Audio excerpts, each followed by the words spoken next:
voyons voir ce que dit la décision. Le président, eh bien la décision, bien entendu, concerne les mesures de protection. Monsieur McDonald, bien entendu, nous avions demandé si la conférence doit se faire la déposition doit se faire par vidéoconférence. Quand est-ce que cela va se faire? Cela peut avoir un impact sur le calendrier. Et notre préoccupation, c'est les témoins 0369 et le juge Tafousser. Mais cela, ce sera après les vacances judiciaires. Monsieur McDonald, je voudrais d'abord m'assurer que nous sommes tous d'accord sur cela parce qu'en fonction du calendrier et de la rapidité avec laquelle nous traitons les 6 premiers ou les 5 premiers témoins, nous avons quelques jours simplement de congé le 17 février, avant le 17 février. Le juge président. Nous n'allons bien entendu pas interrompre témoin pour entendre la deuxième partie 2 semaines plus tard ou 3 semaines plus tard, bien entendu. Monsieur McDonald, bien, donc dans ce cas-là, je peux vous assurer que pour le témoin qui doit voyager et qui a des dispositions à prendre, et étant donné ses obligations professionnelles, il ne pourra pas déposer avant le 3 mars. Le juge président, je ne peux pas dire cela parce que je ne sais pas pour l'instant, Monsieur McDonald. Eh bien, c'est ce que je voudrais justement pouvoir discuter. Le président, bien. Monsieur McDonald, donc nous attendrons votre décision sur le 441. Le président, bien. C'est la décision orale sur 2 questions en attente concernant le témoignage par vidéo, liaison vidéo. L'idée est également de donner des dispositions et des directions pour les mesures protectives pour l'avenir. L'accusation a demandé à ce que le témoin ou les dépositions des témoins 441 et 398 se fassent par liaison vidéo. Et les défenses de M. Gbagbo et de M. Blegoudé se sont opposées à la demande du procureur. Et je ne vais pas donner les références aux écritures parce que je pense que c'est des choses qui sont claires maintenant. La Chambre doit informer le procureur que l'on n'appellera plus le témoin 398, que le procureur n'appellera plus le témoin 398 à témoigner dans un avenir proche, en tous les cas, et qu'il ne fera pas partie des 20 premiers témoins. Et de ce fait, la Chambre décidera à cette étape uniquement concernant le témoin, prendra une décision uniquement concernant le témoin 441. Le témoin 398 tombera dans le cadre des directives pour l'avenir. Concernant le témoin 441, lors de la conférence de mise en état qui s'est tenue le 14 janvier 2006, le procureur a indiqué que la requête pouvait être retirée. Les informations confidentielles et spécifiques sur la situation actuelle du témoin ont émergé des premières évaluations de vulnérabilité et ont été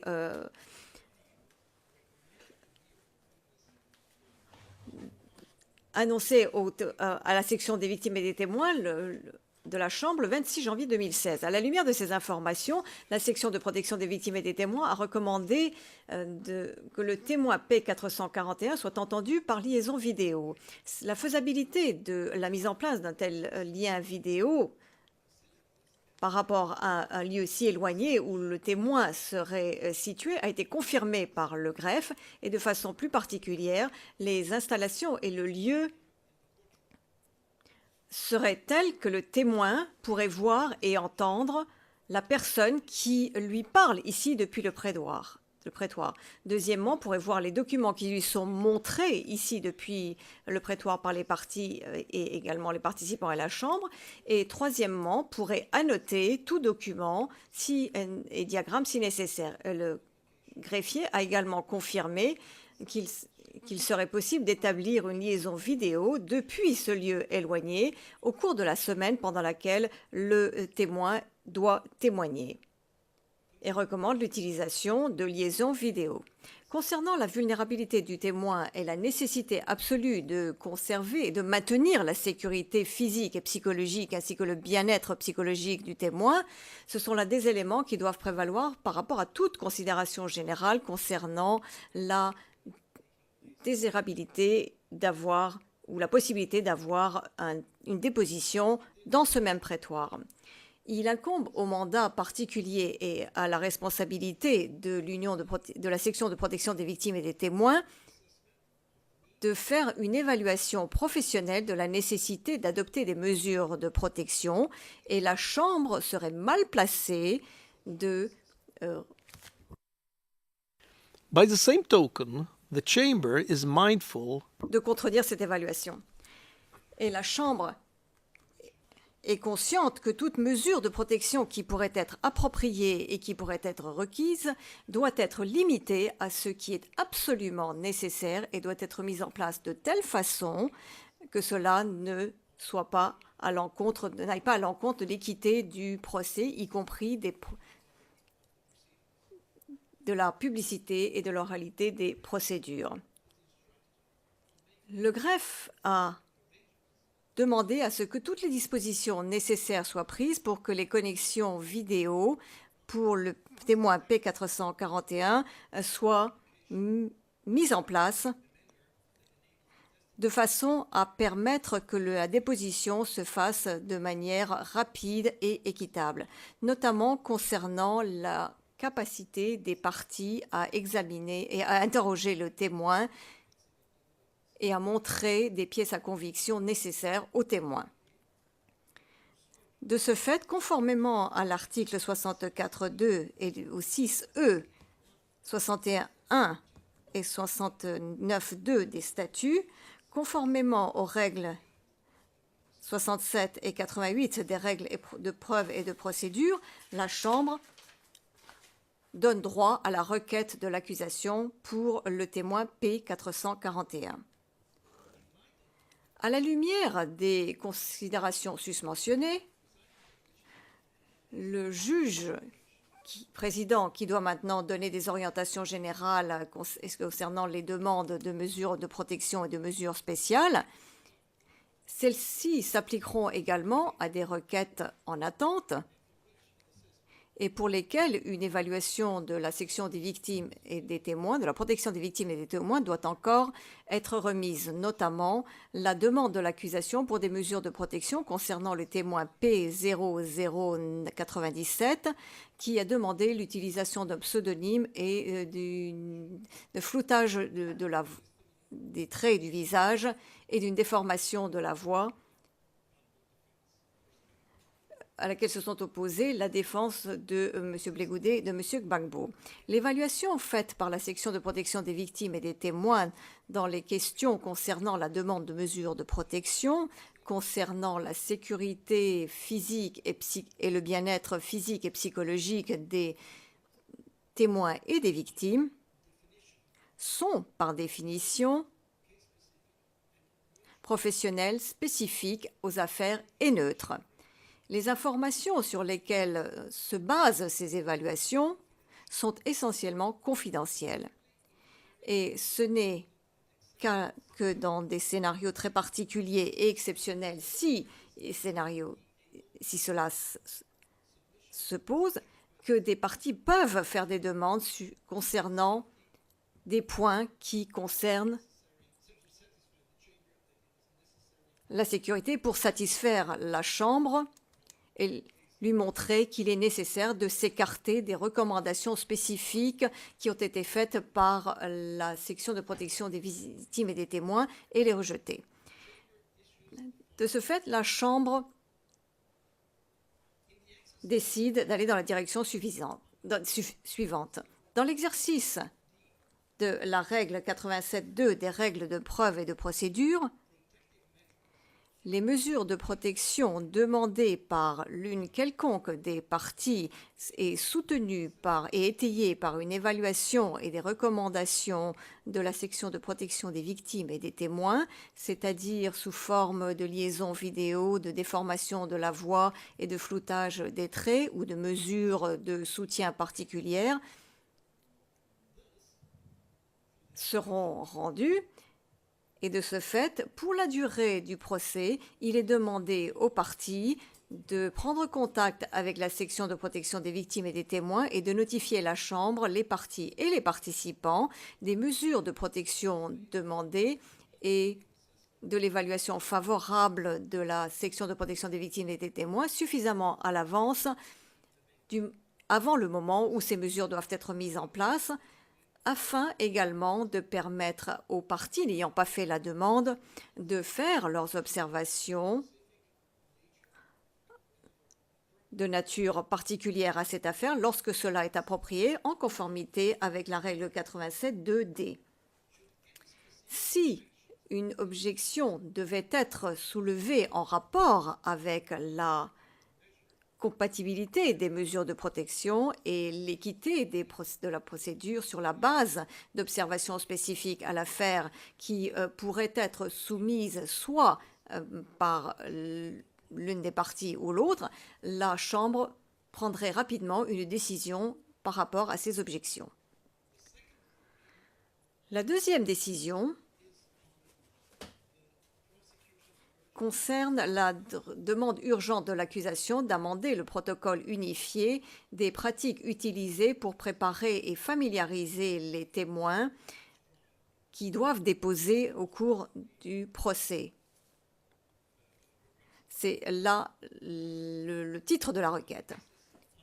Il s'agit donc de l'écriture 399 et les deux défenses de M. Gbagbo et de M. Blé Goudé ont fait d'une certaine façon objection à cette requête. Dans la mesure où les deux requêtes et les deux réponses sont classées confidentielles, la Chambre prendra cette décision de façon à éviter la diffusion de l'information et en conformité avec ce qui a été dit au début, il est demandé aux parties de déposer une version expurgée dans les délais les plus courts. La Chambre note, et je cite, que la décision concernant la préparation et la familiarisation des témoins, fin de citation, adoptée à la majorité le 2 décembre 2015 par la Chambre, et je cite, le protocole unifié sur les pratiques utilisées pour préparer et familiariser les témoins pour déposer lors de procès, fin de citation, et qui sont annexés à ce document. La Chambre note également, et je cite, que la décision sur les témoins vulnérables et sa décision également sur l'évaluation de la vulnérabilité et les procédures de soutien pour faciliter la déposition des témoins vulnérables. Le procureur demande 3 amendements à ce protocole. Premièrement, et je cite, permettre aux témoins vulnérables de procéder à un réexamen de leur déclaration lors d'une séance qui serait organisée par l'unité, prendre connaissance de certains éléments qui seraient annexés à leur déclaration ou auxquels il y serait fait référence et qui seraient présentés par le procureur lors de leur déposition de façon à éviter des souffrances psychologiques qui pourraient provenir d'être exposés à ce genre d'éléments et de pièces lorsqu'ils seraient au prétoire en train de témoigner. Deuxièmement, permettre, dans ce cas-ci, la présence et un échange limité avec un conseil de la partie demanderesse de façon à éviter que l'on soumette le témoin à une deuxième traumatisation. La deuxième demande, et je cite, donner aux témoins l'occasion pendant leur témoignage des séances de lecture encadrée et une interaction limitée avec les avocats de la partie demanderesse si, à l'issue d'avoir lu leur témoignage, le témoin aurait déclaré à l'unité de protection que leur déclaration n'est pas correcte ou est différente de la déclaration que ce témoin se souvient avoir expliquée à la personne qui l'aurait interrogé au départ. Troisième amendement qui est demandé par le procureur est le suivant, et je cite, « Permettre aux témoins à qui l'on documents d'autres pièces lors de leur témoignage dans le prétoire de se familiariser avec certains de ces documents pendant les séances de lecture qui sont organisées et encadrées par l'unité de protection des victimes et des témoins. Et la Chambre, après avoir lu les avis des parties, décide la chose suivante. Eu égard à la première requête, la nature des raisons qui ont été avancées par le procureur implique que la Chambre se penche sur cette question avec la plus grande prudence. Le scénario invoqué dans la première demande du procureur est très spécifique.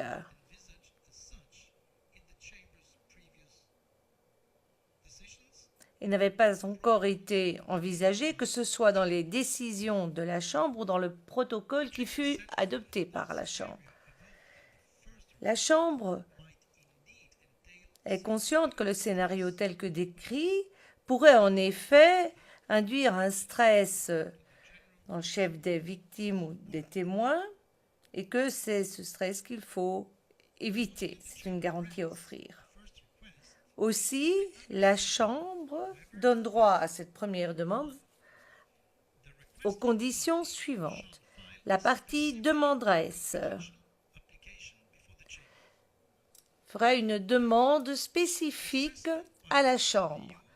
Deuxièmement, l'unité des victimes et des témoins va procéder à une évaluation réelle de façon à pouvoir évaluer le risque de nouvelle traumatisation du témoin sur base des documents et des pièces, un document qui sera joint en annexe ex parte à la demande. Et la Chambre rendra sa décision sur cette demande à la lumière de l'évaluation réalisée par l'unité des victimes et des témoins. Quatrièmement, les contacts avec la partie demanderesse, si autorisés, ne pourront se faire que sous surveillance de l'unité de protection des victimes et des témoins. Et dans une décision que nous avons déjà préalablement prise sur la transmission vidéo, le risque de retraumatisation est couvert par l'expertise de l'unité des victimes et des témoins. Il ne nous appartient pas dans la Chambre de rejeter les évaluations de cette unité. S'agissant de la deuxième requête, la Chambre note qu'alors que le procureur y fait référence au titre d'une mesure qui vise à améliorer la protection et le sentiment de bien-être de ces témoins en permettant de réduire leur stress et leur angoisse à la veille de témoigner, malgré tout, cela réintroduirait de manière assez subtile un système de préparation des témoins alors que c'est par excellence ce qui a voulu être évité. C'est ce qui inspire la décision de la Chambre. Le degré de conformité entre une déclaration écrite et la déclaration du témoin sous serment et l'obligation qui en découle de dire la vérité est au cœur même de la crédibilité et fiabilité du témoin et doit faire l'objet d'un débat dans le prétoire. Aussi, la Chambre ne donne pas droit à cette deuxième requête. Quant à la troisième requête, la Chambre est d'avis que si elle devait donner droit à cette requête, cela reviendrait, une fois de plus et de manière inévitable, à soit contourner, soit introduire une exception à la préparation des témoins qui, pour le moment, n'est pas permise, eu égard à la nature assez vague et les critères qui déclencheraient cette situation. Une telle exception aussi large que proposée introduirait beaucoup trop d'incertitudes et de contestations et entraînerait des conséquences non souhaitables et contraires à des procédures à la fois équitables et rapides. Aussi, nous refusons cette troisième requête. Et c'est ce qui nous amène à la fin, mais pas tout à fait. Le procureur a encore une question par rapport aux commentaires sur les 2h30. Est-ce que je dois comprendre que le témoignage du P441 pourrait être organisé alors pendant les congés judiciaires? Est-ce que c'est ce que j'ai cru comprendre de votre décision? Le juge président, je n'ai pas compris la question. Mais c'est à vous, finalement. Vous devez voir ça avec l'unité des victimes et des témoins. C'est à vous de vous organiser. Le procureur, c'est bien. Je vous reviendrai demain sur l'organisation du calendrier, etc. Le juge président, très bien. Prenez contact avec l'unité des témoins, des victimes et des témoins. C'est à vous de vous organiser. Nous sommes là pour écouter. Ce n'est pas à nous d'organiser les témoins. Vous savez, quand nous sommes en audience, pour combien de temps nous sommes en audience, le reste vous appartient.